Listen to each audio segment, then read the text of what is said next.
Hola, muy buenas tardes. Bienvenidos todos a Technology Hub. Mi nombre es Mariana Ramírez y yo soy parte del departamento de Startup, donde nos encargamos de generar todo este contenido para ustedes, de encontrar estas personas brillantes que quieren compartir algo con nosotros y de invitarlos a ustedes a que conozcan estas ideas que por ejemplo, el día de hoy Miguel nos quiere compartir. Antes de presentarlo y antes de comenzar la charla, me gustaría preguntarles a ustedes, ¿quién es la primera vez que viene a Technology Hub? Levante la mano. Eso es muy bueno, muchas gracias, Miguel. ¿Y quién es la primera vez que viene a un Hub Talk? ¿También? ¿Por ahí? Eso, súper. Bueno, estas charlas las vamos a tener próximamente 2 veces al mes. Van a ser charlas todavía un poco más grandes. Por ejemplo, el día de hoy me encanta ver tanta gente nueva y gente que está regresando, personas que están regresando a escuchar nuevas ideas. Entonces, les agradezco mucho que nos acompañen el día de hoy. Y les digo, antes de comenzar, me gustaría pedirles a todos los que no le tengan like a la página de Facebook, que se conecten a la red de internet. Tenemos Wi-Fi abierto para que puedan compartir las fotografías del día de hoy, para que si quieren transmitir un pedacito en vivo lo puedan transmitir. Y la red es T-Hub Guest. Entonces, si quieren sacar su teléfono, adelante, no hay problema, para que tomen fotitos y todo. Y la contraseña es emprender1 con la primera E mayúscula. Entonces les doy ahí un minutito mientras nos quitamos los nervios y todo.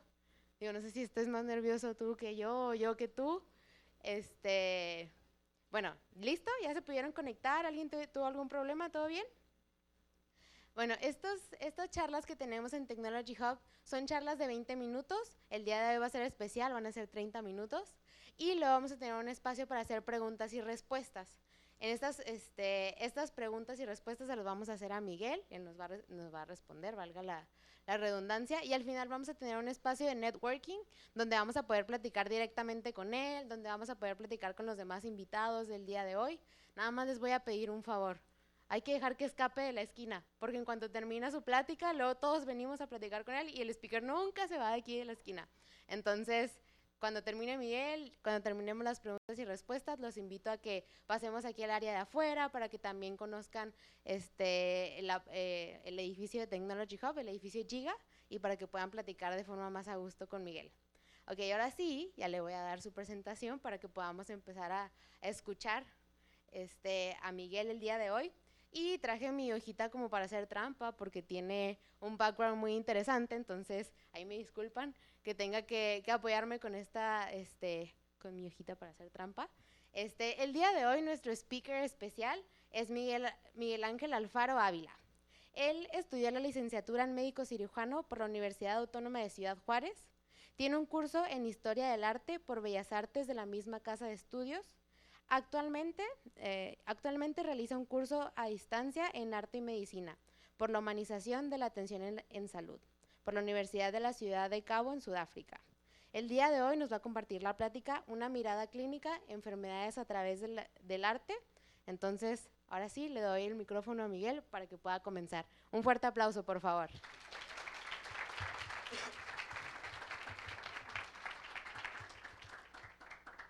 Pues primero que nada, para agradecerles que se tomaron el tiempo de venir a escucharme. Espero que la charla se les haga amena. Y empezamos. Quisiera empezar con esta cita, que es de un libro que escribió Arthur Conan Doyle en 1887, que se llama Estudio en Escarlata, en donde participa un detective muy famoso, que es Sherlock Holmes, cuando conoce a Watson. ¿Por qué? Porque creo que simboliza perfectamente el ejercicio que hacemos todos los días los médicos cuando un paciente entra a nuestro consultorio o cuando vamos al piso del hospital y vemos por primera vez al enfermo en cama. Esta conversación es cuando ambos se conocen y prácticamente cuando llega Watson al laboratorio de Sherlock Holmes es químico, Watson es médico, inmediatamente lo presenta y le dice que veo que usted viene de Afganistán, como lo puedes leer en la nota. Yo descubrí que usted venía de Afganistán. Por fuerza de un largo hábito, el curso de mis pensamientos es tan rígido en mi cerebro que llegué a la conclusión, sin siquiera conciencia, de las etapas intermedias. Sin embargo, pasé por estas etapas. El curso de mi razonamiento fue el siguiente. He aquí un caballero que responde al aspecto de médico, pero con un arte marcial. Por consiguiente, es un médico militar. Acaba de llegar de los países tropicales porque su piel es de un fuerte color oscuro que no es el natural de su tez, porque sus muñecas son blancas. Ha pasado por sufrimientos y enfermedad, como lo pregona su cara macilenta.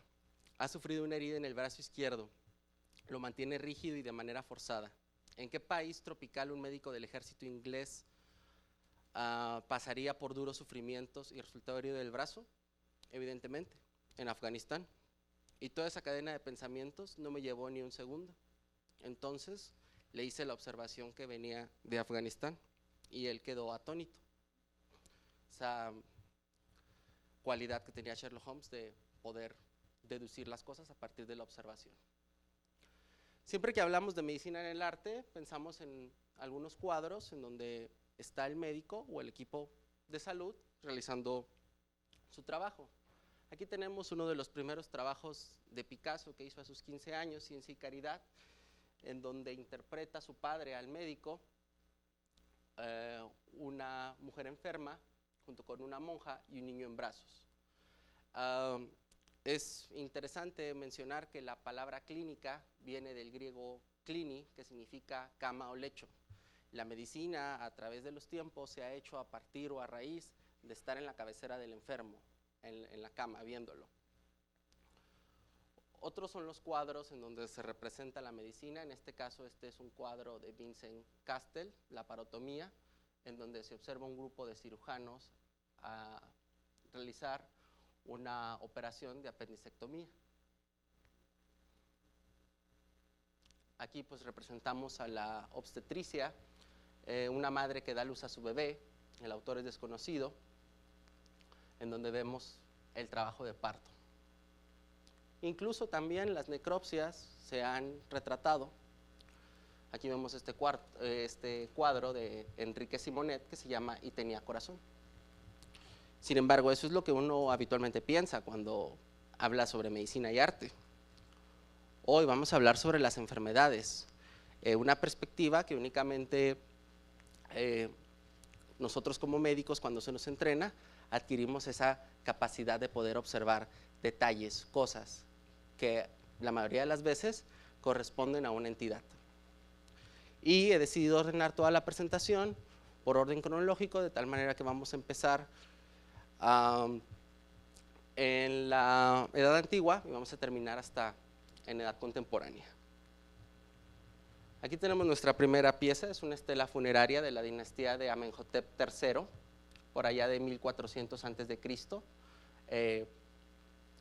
Es desconocido el grabador de esta piedra, se encuentra en Copenhague, Dinamarca, y aquí observamos, es una estela funeraria.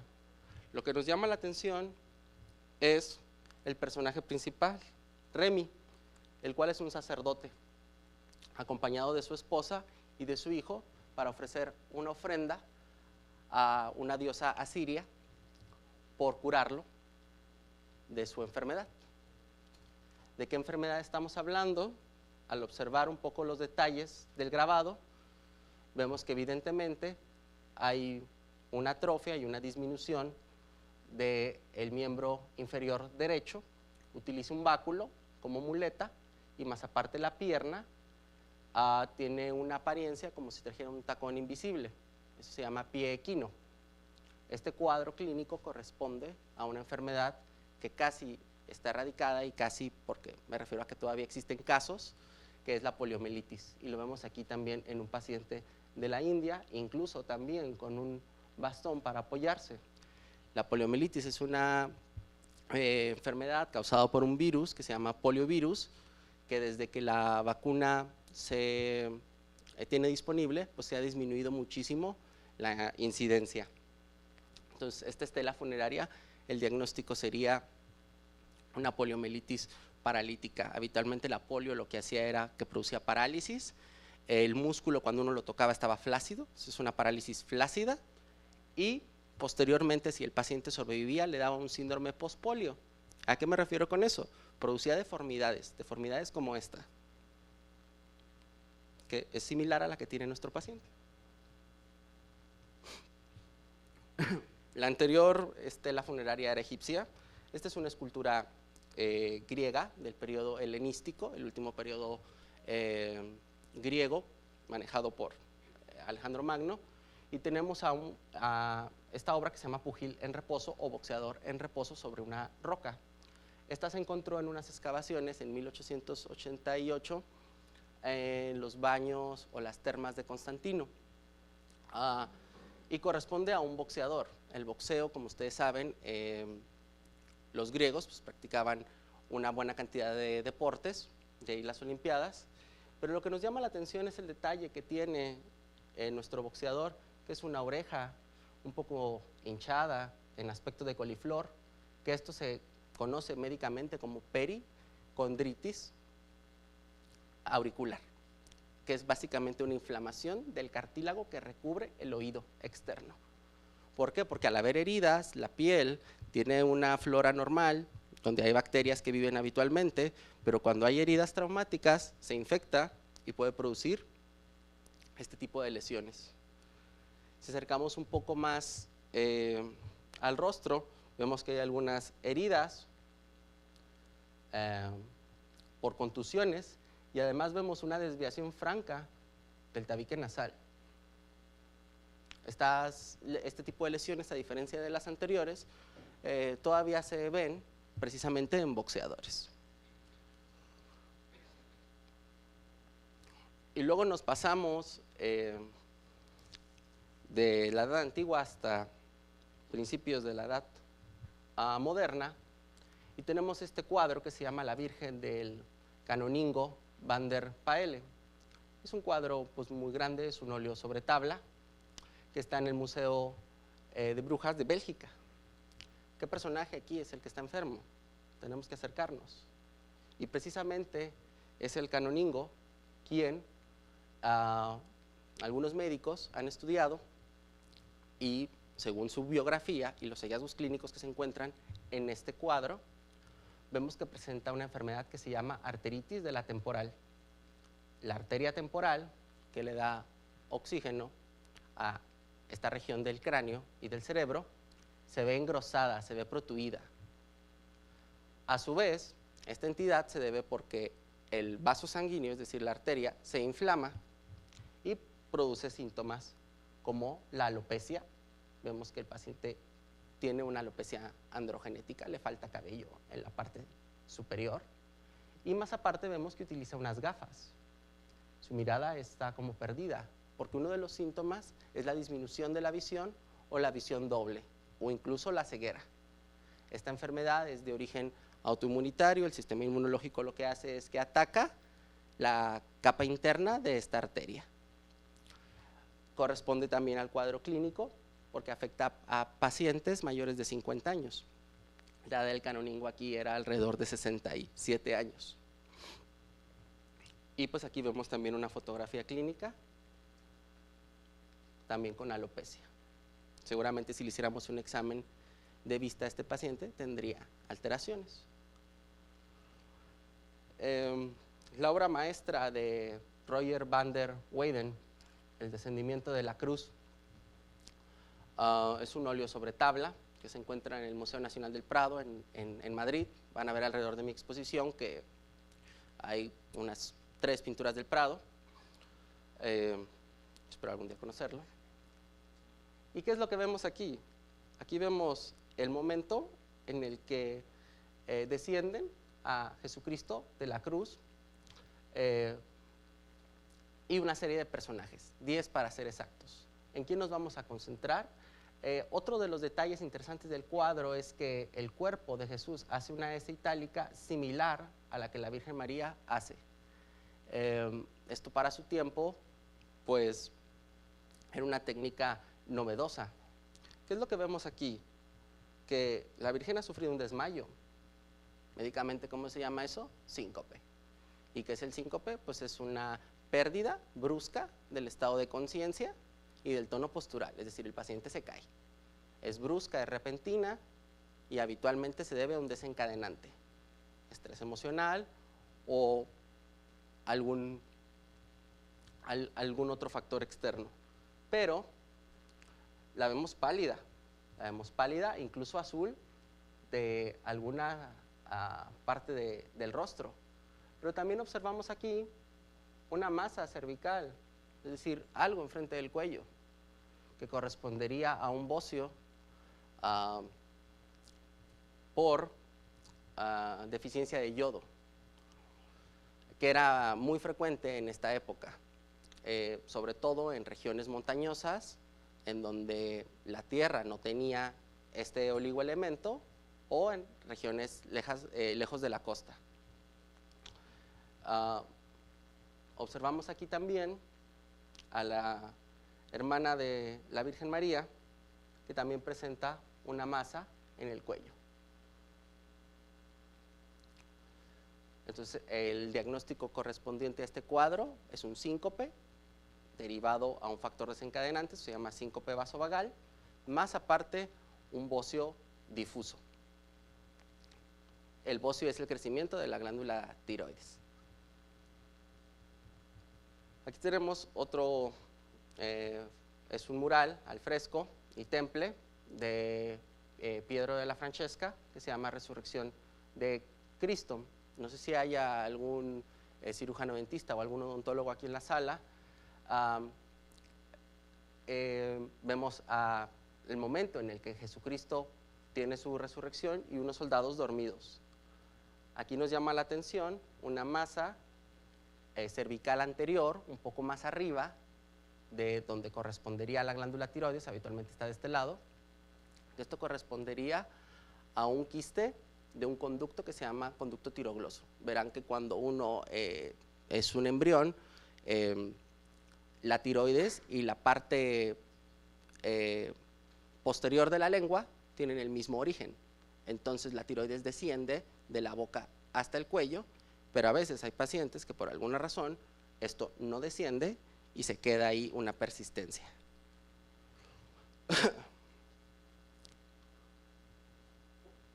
Luego nos pasamos al Renacimiento.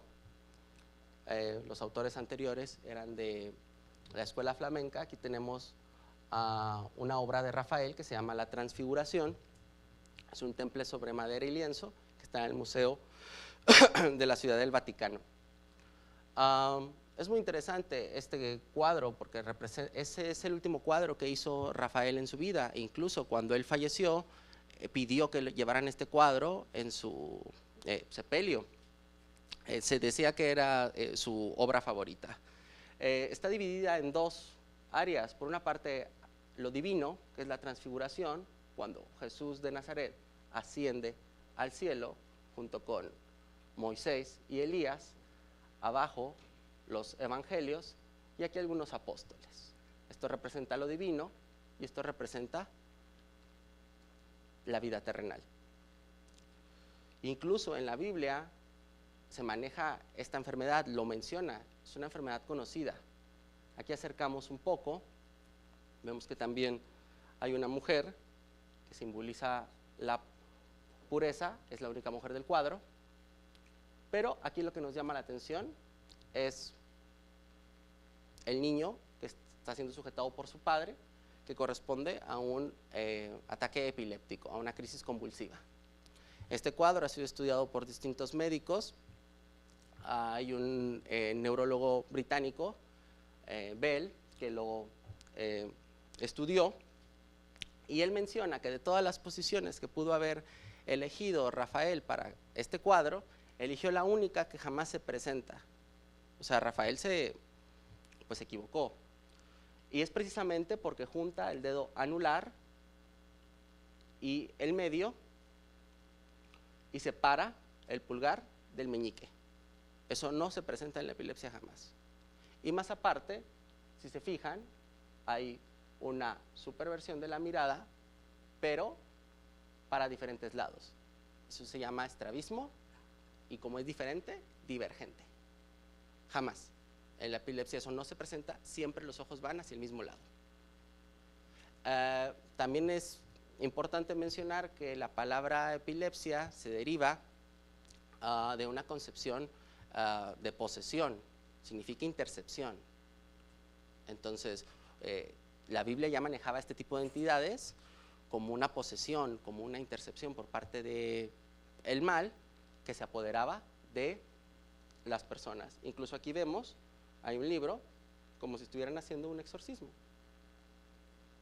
Hoy en día esto ya no pasaría, tenemos anticonvulsivantes de todo tipo y a los pacientes en medio se controlan.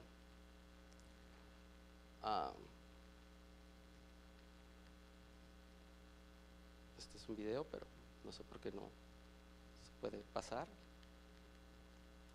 Vamos a ver una representación, es difícil encontrar fotografías de un paciente en estatus con un ataque epiléptico, pero vamos a presentar un video que fue grabado en los 60 con fines educativos para que vean cómo es el tipo de convulsión para aquellos que nunca han visto una. ¿Sí se pudo? How to distinguish the normal electroencephalographic pattern.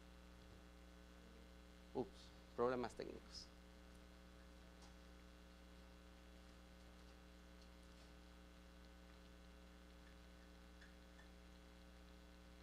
Bueno, sí se puede, si no, no hay problema.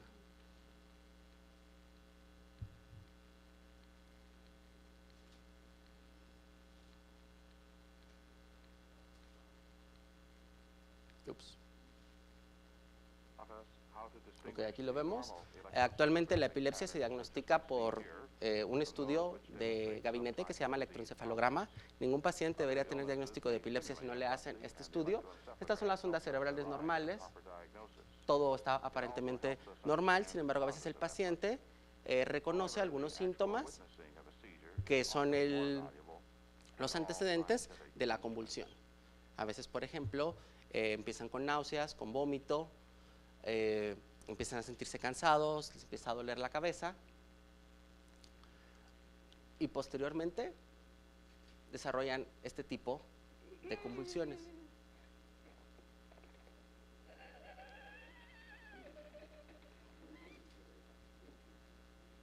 Si se fijan, las manos siempre están contraídas, diría mi abuela, como engarrotadas.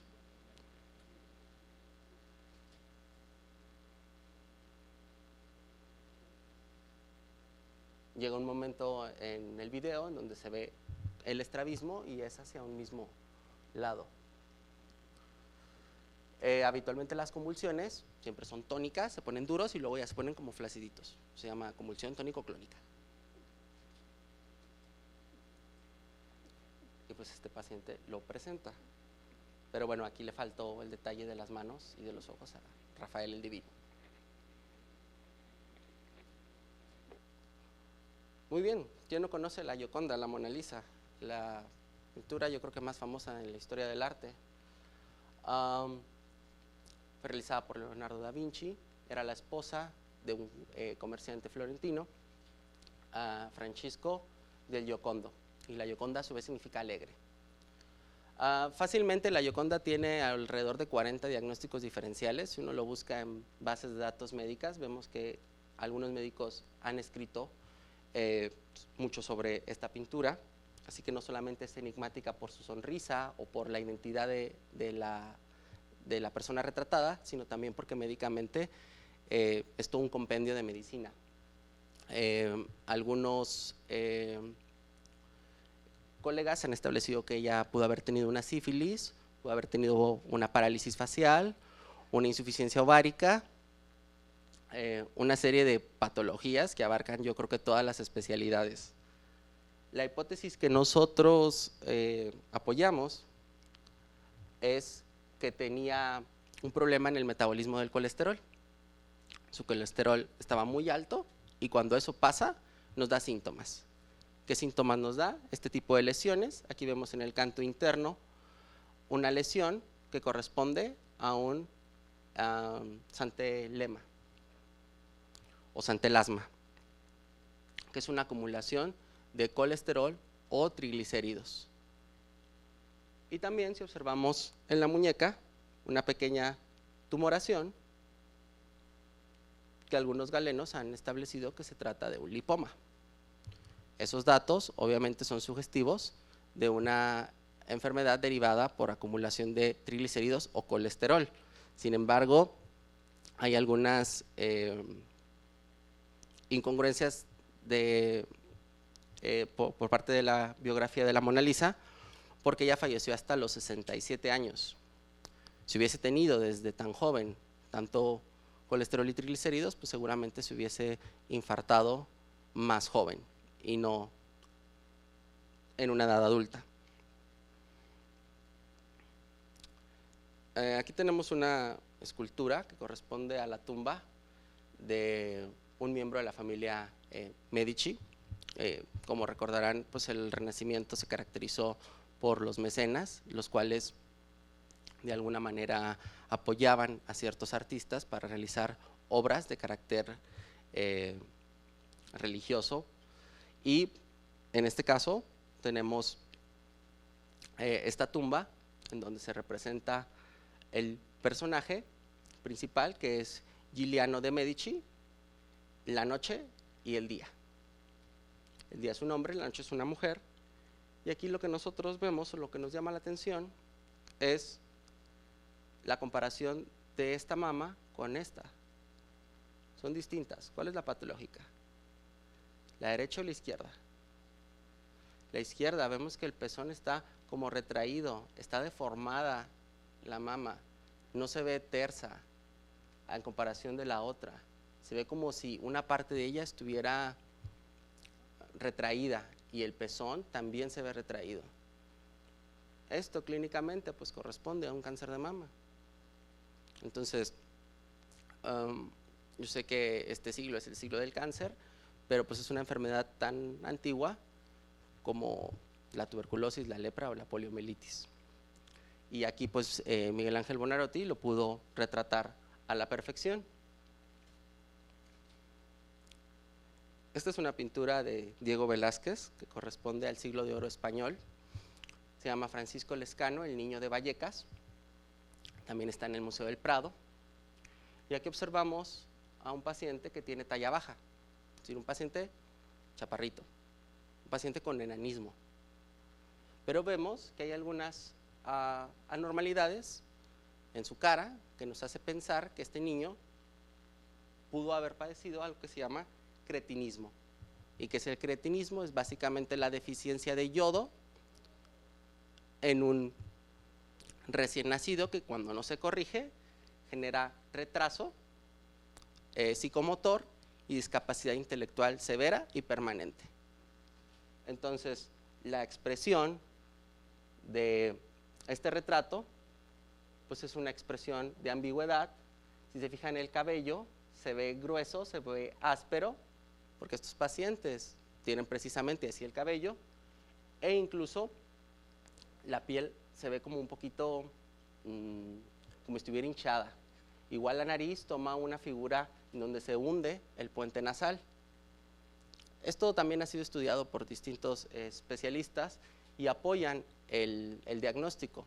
¿Por qué Diego Velázquez retrataba este tipo de pacientes? Pues porque en la corte de Felipe IV en España había todo un pabellón dedicado a los monstruos, a los bufones, a los enfermos mentales para poder ser retratados. Era la gente de placer que les decían para estar a la orden del rey y de la corte. Aquí nos pasamos a esta pintura de Fernandino Bolt, que fue alumno de Rembrandt, y vemos médicos en una leprostería de Ámsterdam. ¿Y qué es lo que vemos aquí? Se supone que pues, la lepra también es una enfermedad incluso bíblica. Y anteriormente, antes de que se descubriera en la era de los microbios, se pensaba también que era un asunto de divinidad o de castigo. Y también muchas de las enfermedades de la piel siempre se le atribuían a la lepra, pero no siempre era lepra. Aquí vemos un niño, ¿y qué es lo que les llama la atención? El cabello. Trae como una cazoleta, un godet fábico, como panal de abejas, de ahí su etimología. Esta entidad se da por un hongo y actualmente pues es rara debido a que ya la gente no vive tanto en hacinamiento y que también contamos ya con medicamentos para los hongos. ¿Qué es lo que produce? Produce unas placas de color dorado que lo que van a hacer es erosionar la piel cabelluda y van a provocar una alopecia que deja cicatriz. Entonces, este niño posiblemente cuando creció jamás volvió a tener cabello o incluso el cráneo se le veía con lesiones. Desafortunadamente no podemos decir lo mismo de esta pintura porque de unas décadas para acá ha habido un movimiento antivacunas y este movimiento antivacunas ha hecho que los padres no vacunen a sus hijos. Y al no vacunar a sus hijos, pues las enfermedades que son prevenibles por vacunación, pues ya no son prevenibles y se presentan. Lo vemos con los brotes de sarampión que actualmente tiene Estados Unidos y este año también hubo un caso de tétanos en Estados Unidos. Esta pintura fue realizada por Charles Bell. Charles Bell era médico, era hermano de el profesor que inspiró a Arthur Conan Doyle, el escritor de Sherlock Holmes, porque él era médico. Arthur Conan Doyle era médico, oftalmólogo, pero como nunca tuvo ningún paciente, pues entonces se dedicó a escribir. Y gran parte de la personalidad que tiene Sherlock Holmes la sacó de su maestro, Joseph Bell, que era hermano de Charles Bell. Bell siempre consideraba que las humanidades ayudaban a los médicos e incluso él, cuando se fue a unas batallas, retrató algunas de las heridas para que sus estudiantes pudieran apreciarlas. En ese entonces no se disponía de la fotografía. Este óleo está en el Museo de Cirujanos en Edimburgo, en el Reino Unido. ¿Y qué es lo que nos llama la atención? Esta postura. Hay que aclarar que el tétanos es causada por una bacteria que no se mueve. Y como la pobre no se mueve, pues siempre está en el suelo. Pero produce esporas. Esporas que a veces están en objetos metálicos. Entonces, por eso cuando la gente tiene alguna lesión con un metal o con un objeto que estuvo en el suelo, corre el riesgo de que éste esté contaminado por esporas de esta bacteria que se llama Clostridium tetani. ¿Qué es lo que hace la bacteria? Produce una toxina que produce rigidez y espasmos. Vemos aquí, pareciera como que si estuviera riendo. Eso se llama risa sarcoidónica. ¿Okay? Y más aparte hay un trismus. Si nosotros tratamos de abrirle la quijada a ese paciente, pues no se va a poder porque la tiene trabada. Cuando la enfermedad progresa, produce esta posición característica que se llama opistótonos, que tiene la forma de una C invertida. Se flexiona los músculos de la columna cervical, dorsal y de las extremidades inferiores. Esta fotografía orgullosamente la tomó un médico mexicano, el director del Instituto Nacional de Neurología, y fue un reporte de caso muy interesante porque no disponíamos de fotografías de este tipo de postura, pero aquí cabe aclarar que este paciente tiene esta posición porque tuvo una enfermedad autoinmunitaria que hizo que su cerebro se inflamara. Entonces esta posición, aunque es característica del tétanos, no es específica. Hay otras entidades que la pueden presentar. Pero pues es impresionante, ¿no? Uno obviamente no ve esto cuando está en la escuela. Muy bien, aquí tenemos otra enanita, la enana Doña Mercedes, por Ignacio Zuloaga, que era admirador de la obra de Velázquez. Recordar que Velázquez hizo muchos retratos de personas con talla baja. Es Doña no es una niña. Tiene como unos 40 años. ¿Qué características tiene? Pues tiene el puente nasal deprimido y la nariz se le hace como una silla de montar. Los ojos están muy separados. El cráneo está muy grande y la frente está abombada. Maravillosa la maestría de los pintores que hacen las manifestaciones clínicas tan iguales a las fotografías. Esta paciente tiene acondroplasia. Si nosotros le hiciéramos un estudio genético, pues tiene acondroplasia. Es el tipo de enanismo en donde cabeza, tórax, abdomen y pelvis son normales, pero las extremidades son cortas. Y como regla general, no pasan más allá de la cadera. Aquí lo vemos también con esta fotografía. Y la mano también nos da manifestaciones. Esto se llama mano en tridente, porque los 3 dedos tienen la misma longitud.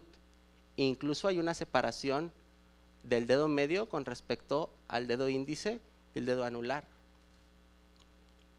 Es característico de la acondroplasia. Ya lo veremos más adelante, que hay otro tipo de enanismo en donde los pacientes todos son pequeños. O sea, simplemente se ven más chicos. Aquí hay alteraciones morfológicas que hacen ver a la paciente diferente. Luego ya nos pasamos al siglo pasado. Esta pintura es de Otto Dix, alemán de la posguerra, en la Primera Guerra Mundial. Estaba el expresionismo alemán en todo su esplendor, y esta pintura se llama Madre e Hijo. Precisamente durante toda la presentación hay algunas frases y esta palabra alemán que no sé pronunciar es una sola palabra para establecer un diagnóstico en un abrir y cerrar de ojos. ¿Quién está enfermo aquí?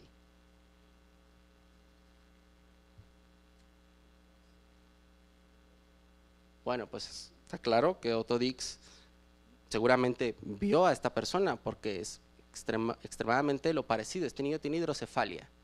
¿Y qué es eso? El cráneo se le llena de líquido y estos niños requieren operaciones, requieren una válvula para que su cerebro se pueda desarrollar correctamente. Vemos incluso entonces una macrocefalia, niños con una cabeza muy grande, y más aparte vemos circulación venosa colateral. Si este niño abriera los ojitos, veríamos que un ojito están como si se estuvieran, como cuando el sol se pone, es decir, cuando se está ocultando el ojo, no queda así. Entonces Otto Dix sí fue bueno, pero el ojo debió de quedar un poco más abajo, que se llama signo del sol naciente o poniente.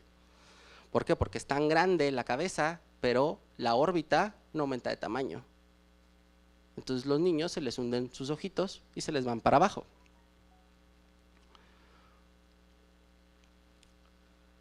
Aquí tenemos otra pintura de Dick Kett. Es un autorretrato y pues aquí tenemos un autorretrato, no fue una pintura religiosa, es una imagen viva del pintor. ¿Qué nos llama la atención de este paciente?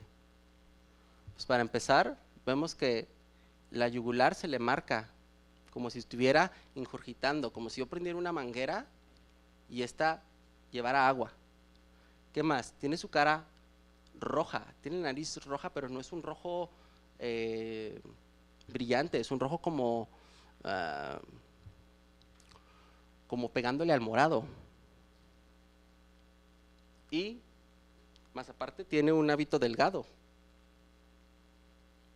Él nació enfermo, se sabe por su biografía, y vemos que hay hallazgos similares.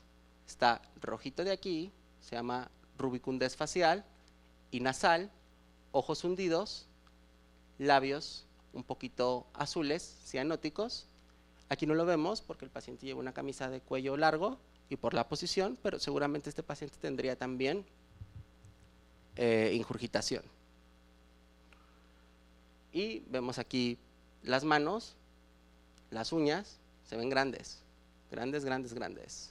Esto se llama acropaquia o dedos hipocráticos. ¿Y por qué se da esto? Pues porque el paciente no le llega bien el oxígeno y por eso se pone azul. Por eso las extremidades tienden a crecer, para que les llegue mayor aporte de oxígeno. Las uñas, pues. Este fue un autorretrato que hizo al principio de su vida y este al final, y vemos cómo progresa. Se hacen cada vez más grandes. No hay estudios de este pintor, no se sabe qué enfermedad tenía. La mayoría piensa que tuvo una enfermedad que se llama tetralogía de Fallot, que es una enfermedad congénita, el niño nace enfermo, pero vivió hasta sus 30 y tantos años y difícilmente un niño con tetralogía de Fallot vive tanto. Nosotros creemos que esta patología se debe a una disfunción de una válvula del corazón, que es la válvula mitral, y en ese tiempo pues la gente se enfermaba de la garganta y no tenía antibiótico, y seguramente fue por una fiebre reumática. Creo que ya se me está terminando el tiempo. Voy a terminar con este retrato, que es ampliamente conocido, está en el Museo del Prado, que es sobre las Meninas, la familia de Felipe IV. Y pues aquí vemos no solamente una persona enferma, vemos 3 personas enfermas. Mari Bárbola, que era la nana de la personaje principal, que es la infanta Margarita, que vemos que se parece mucho a la enana Doña Mercedes.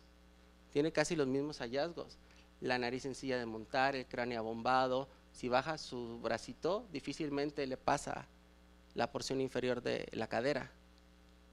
Y este chico que ven aquí que está pateando al perrito es Nicolásito Pertusato. Nicolásito Pertusato tenía 14 años cuando Velázquez lo retrató. La infanta Margarita tenía 5 o 6 años y es más grande, mucho más grande. Este es otro tipo de enanismo, pero es un enanismo simétrico. Seguramente este niño carecía de hormona de crecimiento. Se piensa que Velázquez tuvo que retratar a la infanta Margarita con pacientes que también, con otros enfermos, para disimular algunos hallazgos. Un patólogo argentino tiene la teoría de que la infanta Margarita tuvo un síndrome que se llama síndrome de Macun-Albright. ¿Y qué es eso? Pues es un síndrome que se caracteriza por 3 cosas: alteraciones en los huesos, displasia ósea fibrosa poliostótica para los médicos, unas manchas color café con leche, como las vemos aquí, que tiene bordes irregulares en costa de naive, y más aparte le están ofreciendo un búcaro, le están ofreciendo comer barro.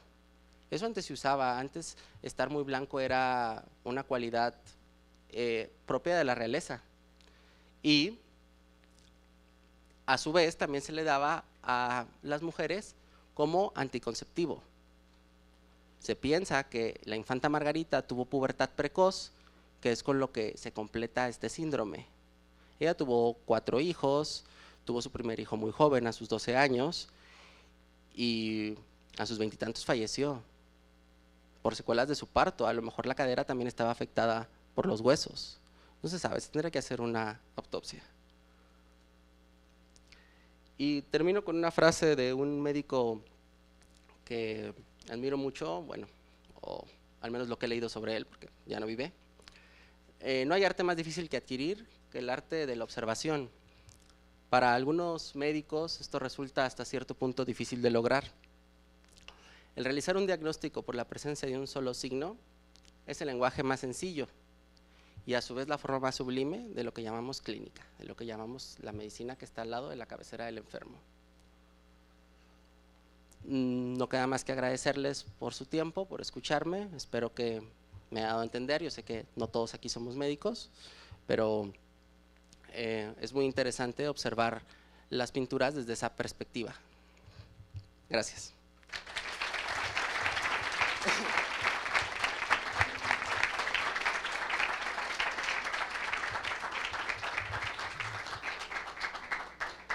Muchas gracias, Miguel. Ahora vamos a comenzar con el tiempo de preguntas y respuestas. Tenemos tiempo para 4 preguntas, entonces, ¿quién tiene la primera? Ok, ya tenemos aquí 2, 3 y 4, súper. Hola, ¿qué tal? Buenas noches a todos. Buenas noches. Primero que nada, felicidades, Miguel Ángel. Gracias. Es un honor para mí estar aquí frente a ti después de tantísimo tiempo y qué orgullo, la verdad, con tan maravillosa exposición. Me gustaría preguntarte a ti, ¿cuál de estas pinturas que nos presentas para ti es la favorita o la que más te gusta y por qué? Bueno, mi pintura favorita, de todas las que les presenté, es la de las Meninas, porque fue precisamente la primera en donde yo noté que había algunas cosas raras con los personajes. Yo estaba en segundo semestre de la licenciatura, no sabía muchas cosas, pero tenía un maestro de genética que es buenísimo y le encantan las cosas raras. Entonces, cuando nos puso a investigar sobre acondroplasia, di con este cuadro por Mari Bárbola, que se sabe que tuvo acondroplasia, y a partir de ahí nació esa idea. Yo tengo un sitio web en donde expongo esto y pues, realmente la idea estuvo en mi mente por años, 2013, 14, 15, 16, 17, 18. Hasta el 2018 me animé a hacer el dominio y me animé a escribir. Esta pintura tiene mucho significado para mí, espero verla algún día en vivo en el Museo del Prado, porque pues fue mi conexión. Yo siempre quise dedicarme a algo de arte y por circunstancias pues terminé estudiando medicina. Entonces es lo que me ayuda a mí como que a expiarme un poquito, ¿no? Espero haber respondido a tu pregunta, Gabo. Muchas gracias. La siguiente pregunta. Hola, buenas noches. La tendencia de retratar las patologías médicas es únicamente antes del Renacimiento y durante él, o se ven tendencias ya en el modernismo, posmodernismo y… Ok, bueno, eso depende mucho en el Renacimiento se empezaron a hacer figuras mucho más humanas, y con humanas me refiero a más parecidas. El arte bizantino, el arte gótico estaban desproporcionadas. En cambio, con el Renacimiento se hace un interés por recobrar la figura clásica de la antigua Grecia y de la antigua Roma, donde básicamente las esculturas eran anatómicas. Entonces, no quiere decir que en la Edad Media no haya, o en los movimientos que hubo durante la Edad Media, simple y llanamente decidí elegir obras que tienen datos un poco más claros. Cabe recalcar que, por ejemplo, durante la Edad Media pues hubo algunas epidemias que le costaron la vida a más de la mitad de la población europea. Entonces es donde más se tiene constancia de las enfermedades infecciosas. Hay unos grabados también muy buenos y unas imágenes en donde se representa muy bien la peste negra o incluso la viruela. Aquí yo estaba muy conflictuado porque no puse ningún autor mexicano, y no quiere decir que en México no tengamos también buenos pintores o que no hayan hecho o retratado patologías. Igual simplemente por cuestiones de tiempo puse algunas de las más conocidas. Cabe recalcar que, por ejemplo, los olmecas tienen algunas esculturas hechas a partir de barro con rasgos de síndrome de Down. Entonces, el Down fue descrito, por ejemplo, en el siglo XIX. Y todas las pinturas que yo he encontrado de Down son antes de la descripción del doctor John Down. O sea, ya sabían, ya conocían la entidad. Simplemente llegó un médico y le puso su nombre y lo describió en un artículo científico, pero la gente ya conocía la entidad. Entonces, no es que haya menos, simplemente creo que es más fácil por las mismas cuestiones de la pintura, las formas anatómicas, que en comparación con corrientes, por ejemplo, más pasadas que el Renacimiento o más modernas, ¿no? Porque, por ejemplo, hay un médico que diagnosticó algunas pinturas de Picasso con sífilis, pero a mí se me hace extremadamente difícil porque pues hablamos de cubismo o de abstractismo, pero bueno, hay uno que otro dato que nos orienta. Muy interesante, muchas gracias. Gracias.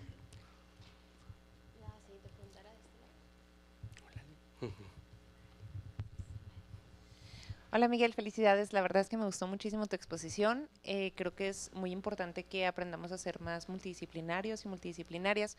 Y yo tengo dos preguntas. La primera va un poco orientada a lo que comentó la compañera que estuvo antes, que era que, por ejemplo, bueno, me parece que por razones obvias es más fácil enfocarse en pinturas que tienen que ver con el realismo, por ejemplo, ¿no?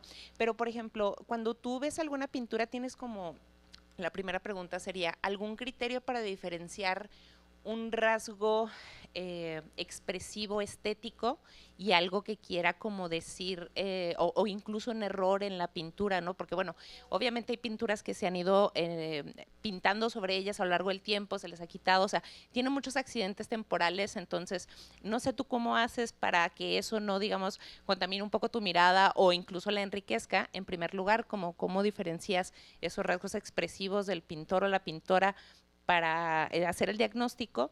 Y en segunda, no sé si en algún momento te has planteado hacerlo, pero como desde el lado de ver hacia el médico. Por ejemplo, a mí se me hizo muy interesante cuando vi una charla, la de Hannah Gadsby, donde ella explica que conocemos estas pinturas de Van Gogh justamente porque él tomaba medicamento que ayudaba a que viera ese tipo de colores y que los expresara así, ¿no?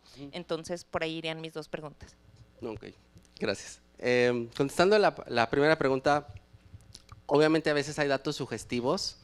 Yo lo que hago, y digo, bueno, a lo mejor son ideas así complejas mías, ¿no?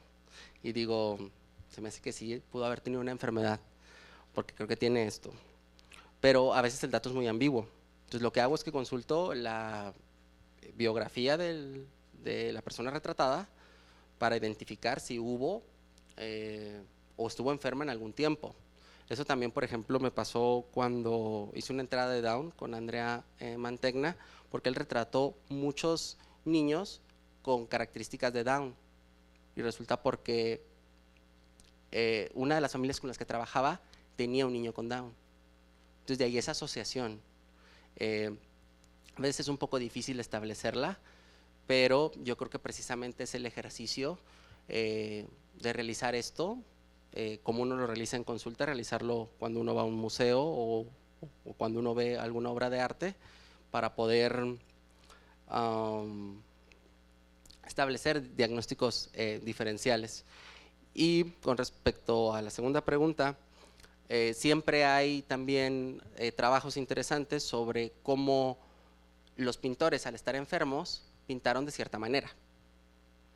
El claro ejemplo está en Vincent Van Gogh, que le daban digitalis purpurea, su médico, para tratarle el trastorno bipolar. Y paralelamente, eso se sabe por medio de cartas que tuvo con su hermano, que él empezó a pintar, tuvo un periodo amarillo. Y precisamente uno de los datos de la intoxicación por digitalis purpurea, que ahorita se obtiene en farmacias con el nombre digitalica, es la visión en amarillo, la xantopsia. O por ejemplo, Deras o Monet también tenían problemas oculares. Entonces eso siempre también repercute en la obra del artista. Espero haber respondido a tu pregunta, Ale. Y vamos a pasar con la última pregunta, ¿sale? Hola, buenas noches. Para felicitarte, ya te felicitaron, pero pues, no quiero ser el único que no lo hizo. Tuviste casa llena, qué bárbaro, eso habla muy bien del recibimiento que tiene la gente y lo mucho que te aprecian, lo que haces. Y mi pregunta va relacionada acerca de lo de las vacunas, se me hizo un tema muy interesante que lo tocaras.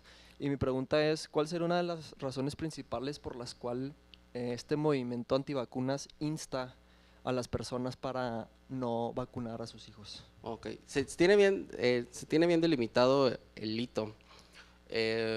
Un médico inglés en los 80 publicó un artículo que decía que la vacuna triple viral, que tiene sarampión, paperas y rubiola, creo que sí,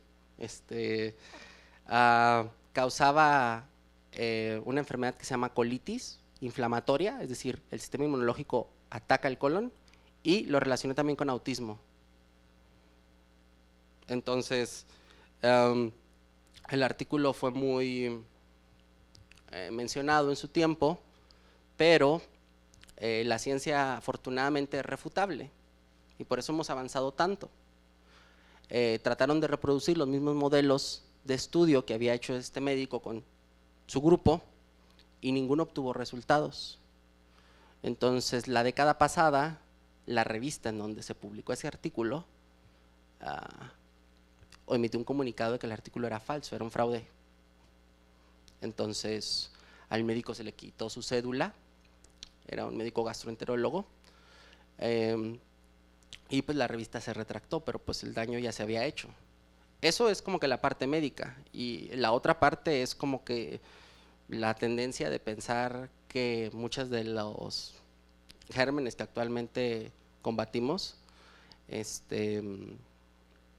pues son fabricados o son realizados por alguien, y como que la gente tiene una nueva ola de consumir todo orgánico y que Conspiraciones.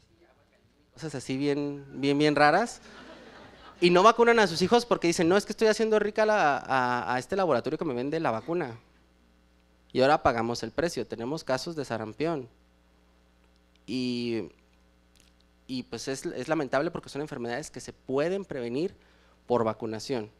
Pero a la vez yo siento que para los que son médicos y que nos estamos formando, pues también es interesante ver enfermedades que estudiamos y que jamás hemos visto. Yo nunca he visto un sarampión, porque el último caso de sarampión que hubo en México autóctono fue en el 91.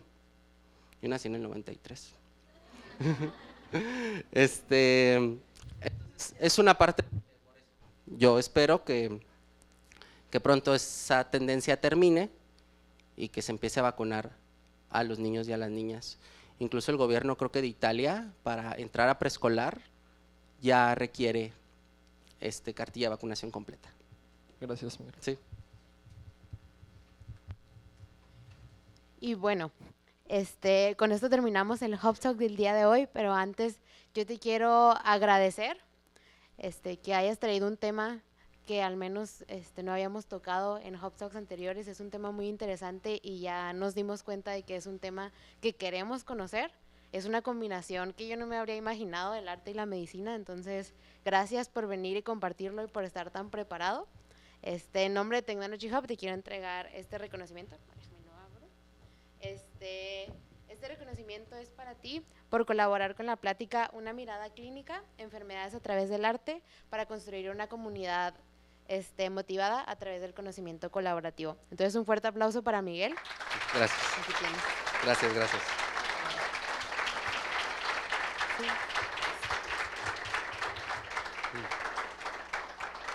Sí. Y, perdón, adelante. Pues quiero agradecerle a todos por tomarse el tiempo de venir, de escucharme. Les agradecería que entraran a mi página para que vieran algunos de los trabajos. Es distinto presentarlo oralmente que por escrito. Y también quiero hacer un agradecimiento especial a Ana por invitarme, porque ya conoce mi trabajo incluso desde antes de que se concibiera, desde que era una idea. Pues muchas gracias por invitarme. Y le agradecemos a Borderland TV porque esta grabación del Hub Talk es en colaboración de Technology Hub y, como les comentaba, Borderland TV. Y muchas gracias por acompañarnos el día de hoy a todos ustedes. Seguimos conectando mentes en el área de networking aquí afuera. Que tengan muy buen jueves y muchas gracias por estar aquí el día de hoy. Gracias. Gracias.